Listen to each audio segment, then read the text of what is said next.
get Easter. It's one of the most important holidays of the Christian world, something to do with the resurrection of Jesus. But what's with all the bunnies? Didn't I learn that in school somewhere?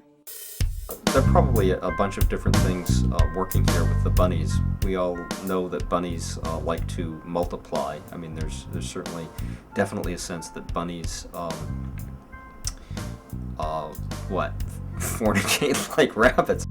Bunnies are related to fertility and to rebirth and regeneration. The Catholic Church wasn't stupid, and one of the things that they did, like any good colonial power would do, is align church celebrations with existing celebrations. You've got Christmas aligning with winter solstice celebrations, and then you've got Easter aligning with spring equinox celebrations. These celebrations probably existed going back to the earliest agricultural societies. It makes a lot of sense that a fertility ritual, something that's celebrating birth and regeneration, would focus on children.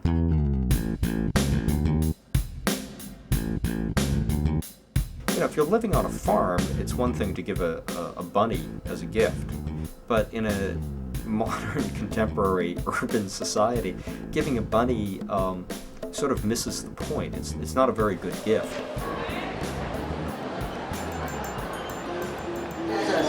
We sold all the other bunnies, but we're getting another shipment, I think, tomorrow. We usually have around 6, 7, 8 of them. In the over 10 years that I've been working with rabbits, I see a lot of former Easter bunnies. Unfortunately, most Easter bunnies don't live out their first year. Most of them die.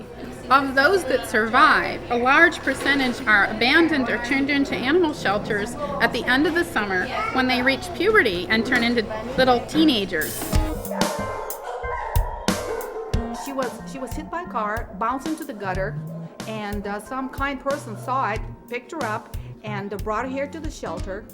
And when we checked her out, she was covered with oil, had a big lump on her head, and her eyelids were lacerated. Fortunately, she didn't need surgery. Oh, my handsome boy. This is Sedgwick, and he, like 100% of the bunnies that come into the shelter were somebody's pet. They're perfectly okay with being picked up and held and petted. These were somebody's pets. Somebody loved them and just got tired of them and just turned them loose or didn't pay attention. It's really important whenever you take any companion animal home to do your research first, to find out what's involved in their care, their housing, their diet, and how expensive it's going to be to take care of them. We figure it costs between $50 and $150 a month to take care of a rabbit, and that's before veterinary expenses. They're a good source of food, and they're a good source of fur. They're not a pet. They're a great thing for learning responsibility, but as far as being a pet, I think a goldfish makes a better pet. Rabbits can be high maintenance because you have to bunny-proof your home. They like to chew. They like to chew the furniture, the books, the drapes, the candles.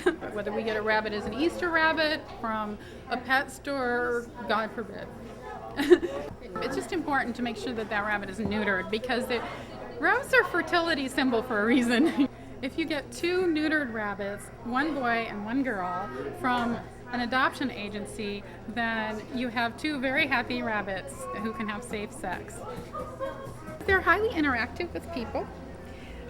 They can be very clean. They use a litter box. They're just special.